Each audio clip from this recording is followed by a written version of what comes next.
ठीक, आप कुछ सीखोगे दुनिया के बारे में भी, अपने बारे में, और उसके अलावा बात सिर्फ इतनी सी नहीं है, आप बहुत जल्दी रिकवर भी कर जाओगे। ठीक, ये वीडियो मैं क्यों बना रही हूँ उसका रीजन बताती हूँ। मैं एक टीचर हूँ। अब आप कहोगे मैडम ये बात ना आप हर वीडियो में बताते हो, हम बोर हो गए ये बात सुन सुन के। ठीक है, एक बार और बता दिया, मेरी आदत है बताने की, मैं दुनिया में हर किसी को बताती हूँ, मैं बहुत प्राउड हूँ इस चीज़ के लिए, इसलिए मेरे मुंह से निकल जाता है। मगर बात ये नहीं है, ये बात मैंने इसलिए बताई है क्योंकि इसके पीछे एक रीज़न है। रीज़न ये है कि मेरे बहुत सारे स्टूडेंट्स हैं और मैं सीए को पढ़ाती हूँ, मतलब सीए के बच्चों को पढ़ाती हूँ। तो इस वजह से मेरे जो बच्चे हैं, मतलब जो मेरे स्टूडेंट्स हैं, वो सारे बहुत ग्रोन अप्स हैं। बहुत सारे बच्चे, मैंने 11th-12th के भी बच्चों को पढ़ा रखा है, मैंने ग्रेजुएशन के बच्चों को पढ़ा रखा है, मैंने पोस्ट ग्रेजुएशन के बच्चों को भी पढ़ा रखा है, अभी भी पढ़ा रही हूँ। तो मेरे पास ना ऐसी कंसर्न्स बच्चों की आती हैं जब बच्चे ओपन अप होते हैं। जो एडवाइस मैं उनको देती हूँ वही एडवाइस मैं आपको दे रही हूँ। देखो, पहली बात तो ये कि मैं इस वीडियो को सीरियस नहीं रखूंगी, इसको हम फन और मज़ेदार तरीके से करेंगे क्योंकि हम इसको एक लोड नहीं बनाना चाहते अपने दिल के ऊपर। ठीक है, अब मैं बताती हूँ करना क्या है। पहली बात तो ये, अगर आपका ब्रेकअप हुआ है और वो इंसान आपको रोज दिखता है, ठीक, वो रोज दिखता है, और या रोज नहीं दिखता तो कभी कभी दिखता है, आपके कॉलेज में है, आपके ऑफिस में है, तो मुलाकात होती रहती होगी, दिखता रहता होगा। आपको सबसे पहले क्या करना है, सबसे सबसे सबसे इम्पोर्टेंट बात, प्लीज ये जरूर करना, जरूर, आपको अपने आप को बहुत बहुत बहुत खुश दिखाना है। चाहे आप अंदर से मर रहे हो, आपकी जान जा रही हो, दिल कर रहा हो कि दुनिया में आग लगा दो, सब कुछ जला दो, भस्म कर दो, खुद भी मर जाओ, ये भी अगर दिल कर रहा हो ना, तो भी आपको उसके सामने खुद को बहुत खुश दिखाना है। अब आप कहोगे कि मैडम इससे बेहतर एडवाइस ये नहीं होती कि आप उसे इग्नोर करो। बेटा, इग्नोर करना है, इग्नोर करना है, but at the same time इस तरीके से करना है, इग्नोर करना है, ठीक है, वरना वैल्यू नहीं बचेगी। ऐसे वो बंदा बंदा नहीं जिसके अंदर सेल्फ रिस्पेक्ट ना हो। ठीक, कोई आपकी लाइफ से जाना चाहता है, प्लीज उसको जाने दो, प्लीज उसके पीछे मत पड़ो। ठीक है, थोड़ा सा आपको इग्नोर करना पड़ेगा और साथ में आपको दूसरे को ये दिखाना पड़ेगा कि आपकी लाइफ पे उसके जाने की वजह से कोई फर्क नहीं पड़ रहा। आप कहोगे मैडम ये तो बहुत ईवल है, क्या फर्क पड़ता है, आपको मदद मिलेगी इससे। पहली बात तो ये, सबसे गंदा तरीका होता है, कोई आपको छोड़ के जा रहा है और आप उसके पीछे पीछे घूम रहे हो। आपकी कोई सेल्फ रिस्पेक्ट है कि नहीं है कोई इज्जत है कि नहीं है? इस दिन के लिए माँ बाप ने पैदा किया था कि किसी और के आगे गिड़गिड़ाते फिरो?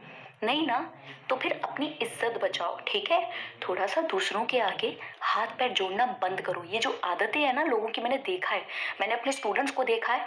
मेरा एक स्टूडेंट है, आई रियली होप वो मेरे वीडियो को ना देखता हो, बट इतनी उसकी आदत पड़ चुकी है ना, हर वक्त उसके सामने जो भी उसकी पार्टनर है उसके सामने बार बार रिक्वेस्ट करने की कि प्लीज मेरे पास वापस आ जाओ।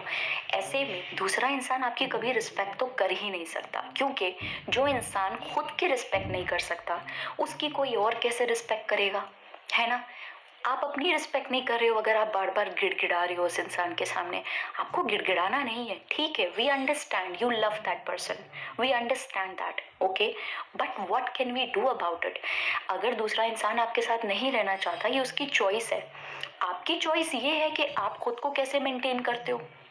आपको खुद को खुश दिखाना है, ठीक, चाहे आप अंदर से खुश नहीं भी हो, बट आपको मेहनत करनी पड़ेगी अपने आप को खुश दिखाने पे।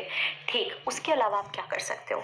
ऐसा मैं नहीं, ऐसा टेड टॉक्स में लोग बोलते हैं, मैंने सुनी है वो टेड टॉक्स, कि जब आपका ब्रेकअप होता है आपके अंदर बहुत ज़्यादा एक स्ट्रॉन्ग फोर्स होती है, एक स्ट्रॉन्ग एनर्जी होती है आपके अंदर, ठीक है, एक गुस्सा होता है, एक रिवेंज की फीलिंग होती है, एक धोखा, जैसे धोखा सा महसूस होता है, बहुत सारी चीज़ें होती हैं। ये एनर्जी को अगर आप क्लब करके कहीं पे इन्वेस्ट करो तो ऐसा बोलते हैं कि बहुत पॉजिटिव रिजल्ट्स उस एनर्जी के निकल सकते हैं।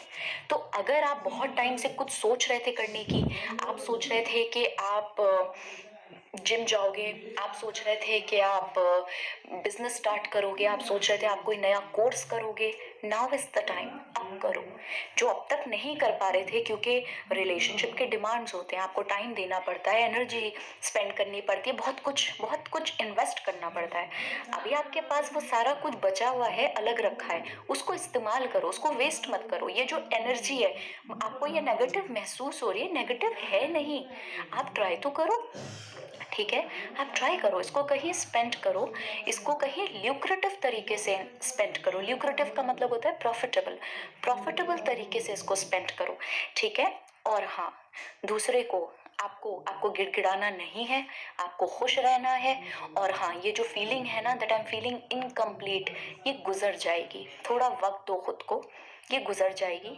जो दोस्त हैं, सच्चा एक आध दोस्त तो ज़्यादातर सबके पास होता है, चाहे वो फैमिली में हो, दोस्त हो, उनकी मदद लो, ठीक है? थोड़ा टाइम उनके साथ स्पेंड करो। They will understand that you are in a low phase of your life and you need time to recover. They will understand because they are your friends. Getting my point, right? तो इस तरीके से आपको खुद को खुश दिखाना है। उससे क्या होगा ना, कहना नहीं चाहती मगर कहना पड़ेगा क्योंकि सच है, दूसरा बंदा बहुत जलता है। जब कोई आपको छोड़ के जाता है, वो एक्सपेक्ट करते हैं कि आप रोगे उनकी याद में, उनके लिए तड़पोगे, अपना चेहरा खराब कर लोगे, अपनी नींदें उड़ा लोगे, आंखें सुजा लोगे, हैं? मगर जब आप इसमें से कुछ भी नहीं करते हो, आप एक ऐसा रिएक्शन दे रहे होते हो जो अनएक्सपेक्टेड होता है। आप एक मिस्ट्री बन जाते हो दूसरे इंसान के लिए। आपको ये मिस्ट्री बनना है, क्योंकि आप जब ये मिस्ट्री बनोगे तो आप अट्रैक्टिव बनोगे, और हो सकता है वो इंसान वापस आपके पास आने की कोशिश भी करे। आने मत देना। अगर वो वर्थ इट नहीं है तो नहीं, अगर वो वर्थ इट है और वाकई में सिली सिली चीज़ों की वजह से आपकी लड़ाई हुई थी, वो आपको समझना है। मैं नहीं जानती आपका क्या है और क्या नहीं है, वो आपको खुद देखना है। मगर अगर कोई बेइंतहा जलील तरीके से मेरे दिल को कुचल के उस पर उसको रौंद के चला गया होता, तो ऐसे केस में मैं कभी वापस नहीं जाती उस इंसान के पास। ये मेरा पर्सनल एटीट्यूड है, इसे एटीट्यूड कहो, बिहेवियर कहो। एरोगेंस और एटीट्यूड में थिन डिफरेंस होता है, ठीक है? एटीट्यूड होना अच्छी बात है, एरोगेंस होना बुरी बात है। आपको देखना पड़ेगा कि आप कहाँ से एक अच्छे एटीट्यूड से एरोगेंस की तरफ स्लिप कर रहे हो, वो मत करना, ठीक है? मगर एक अच्छा एटीट्यूड रखना, सेल्फ रिस्पेक्ट करना, अपनी इज्जत करना, अपने लाइफ के लिए कुछ अच्छा करना, अपने माँ बाप के लिए कुछ अच्छा करना, मैंने अपनी ज़िंदगी ऐसे ही जी है अब तक, और यही मैं आपको सिखाऊंगी क्योंकि आप मेरे साथ जुड़े हुए हो, ठीक है? चलो, okay, bye, and I really hope